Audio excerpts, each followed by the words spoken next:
How are you guys doing? Welcome back to the channel. Second episode in just 24 hours, as I promised. And there's a reason for that. The two LPs that you're gonna see in this episode were definitely huge parts of my days as a metalhead. And I decided to dedicate a full episode to them and just didn't want to mix them, get them mixed with the previous episode that I uploaded yesterday just because of their sheer importance. Talking about Morbid, December Moon, as well as the very first pressing on Morbid Angel, Abomination of Desolation. Now, where to start from? Morbid, December Moon. This is the first pressing of this legendary demo tape, released in 1994 on Reaper Records from Belgium. Now, I owned two copies of this album, and neither of them were bought upon release. Both of them were acquired later. The copy that you're now seeing is the very first batch, which was limited edition of 300 copies on red vinyl. This was sold to me by the kind lad at Merciless Records, Volker Schwichheimer. He ended up with an extra copy. The album was sold out when I was I failed to acquire it upon release. I wanted the vinyl, the red vinyl version, but somehow that one sold out almost immediately, and I was desperate to find a copy, and it took me like a couple of years to find the one that you're now seeing portrayed, and it was Volker from Merciless Records, which I believe is now defunct as a label. I don't know, but they put out some pretty intense death black metal items in the early to late 90s, talking about the first Ungod LP, all the disaster stuff, the early disaster stuff, the Peruvian Mortem, such an excellent band too.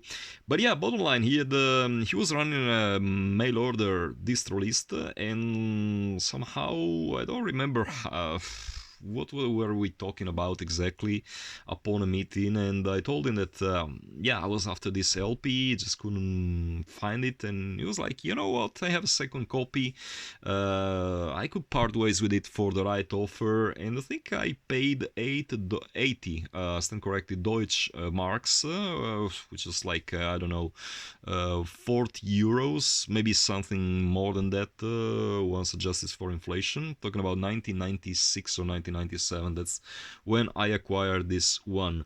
And yeah, this is the very first batch of 300 units on red vinyl. It also includes picture collage sheet, which with some inner notes, which is not included in the other version, the black vinyl one, which I also owned and which I will mention later, as well as a nice A3 poster of the man himself. I will talk about this dude in one of the next episodes, and spoiler alert, if you hated me because of the dissection video, you're gonna hate me way more because of the Morbid one, because I will talk shit about the guy.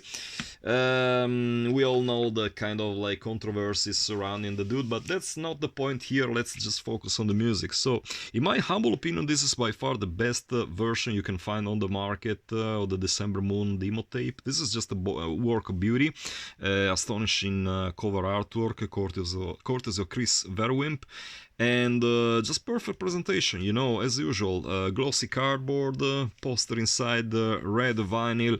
The sound is absolutely perfect. To me, this one sounds way better than the compilation box set that Century Media put out some years ago. I paid, as I said before, 80 Deutsch marks back then, and it went for 1,200 euro, which is, once again, great deal. And it kind of sucks to let it go, because musically speaking, if we have to look upon it from a musical point of view, I mean, this is probably one of the top 5 demo tapes ever in my humble opinion. There's no question about it. Just everything about this demo tape absolutely rules, and to have it in such a noble presentation, I mean, this is a record that just can't miss in every metal collection around. It's very, very difficult to find these days. No wonder people pay these crazy prices for it, but there's just no other way to find a copy. The second copy of this album that I owned, which I also sold, came on black vinyl instead, and it was part of the run of 1,000 copies that they pressed. It was like the first 300 on red vinyl and the other ones on black vinyl.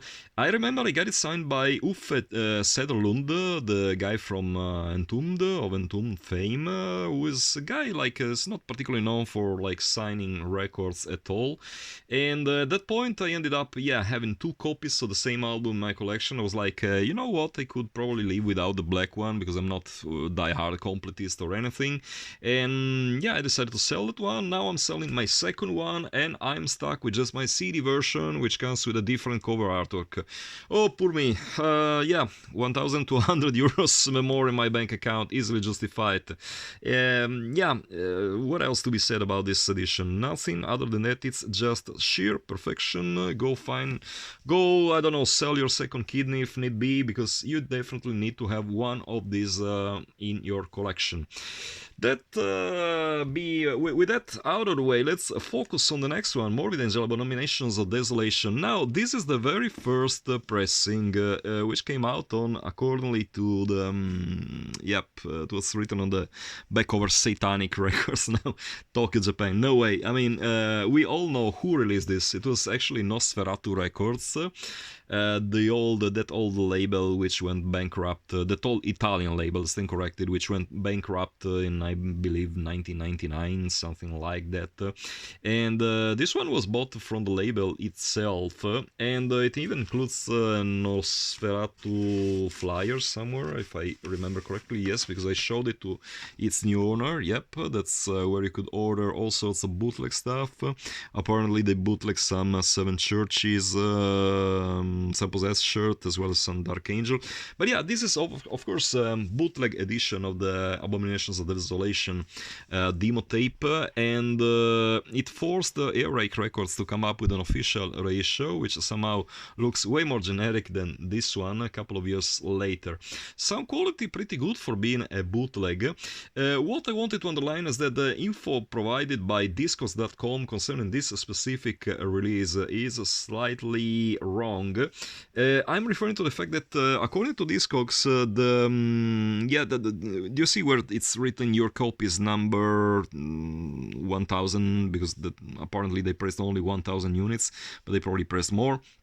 According to Discos.com, there should be a sticker here with like the number of your own copy written in pen, pencil, whatever.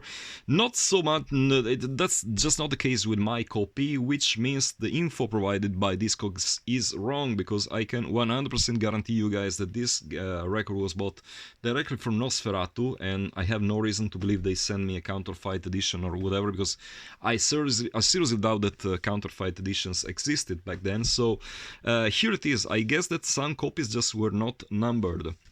Black vinyl, as I said before, good sound quality. I don't know where they pressed this. I can't really identify the pressing plan from the Matrix. The Matrix is perfectly original. Don't know if you can tell from the camera angle, but it says 666, and it's not like it's hand. How do you say it in English? Then my English is really getting worse and worse these days. But you get my point. Like, it's engraved here. It's not like one of those typewriter type of matrices that GZ is responsible for. This one went for 200 euros, which is a fair price. I think you can still find it for more or less that amount of money. I tend to prefer this version because of the killer cover artwork. Like the Earache version perhaps sounds an inch better than the bootleg, but I mean, this cover artwork is kind of cultish, and I play this album quite a lot. These two albums, as I said before, they represented a big part of my like black metal days. When I was into black metal, these were on my presence, a constant presence on my turntable. I took extremely good care, I mean, of the Morbid one, because I knew how rare it was, and like made sure not to, damage the cover or whatever. But I usually take good care of my own records, so most of what I'm selling is in fairly good, we'll say near mint or at least excellent plus conditions. The Morbid Angel one, it's a slightly worse conditions because it's a couple of years older. It suffered from like I think I moved once or twice at the time when this record had a constant presence on my turntable, but it's still in excellent conditions, so I guess the new owner will definitely be satisfied. So as I said before, Morbid, I will have another video about the band, or maybe better said about the man behind the band, talking about the singer, of course, which I'm sure is going to cause some controversy, or at least it will make me lose a few hundred followers for sure. As I said before, if you dislike the video about dissection, you will absolutely hate me and just call me all sorts of names because of that, but feel free to do so, because I'm a certified poser and I deserve all the hate you're gonna come up with. Oh no, not really. I mean, I have like almost 40 years of experience in this metal field. Perhaps that would command some respect, but not really according to most of the people around. I mean, that's how the internet goes these days, so yep, what to say. So guys, hope that does it for this episode. I'm not really entirely sure if I will be able to upload more before Christmas or New Year's Eve.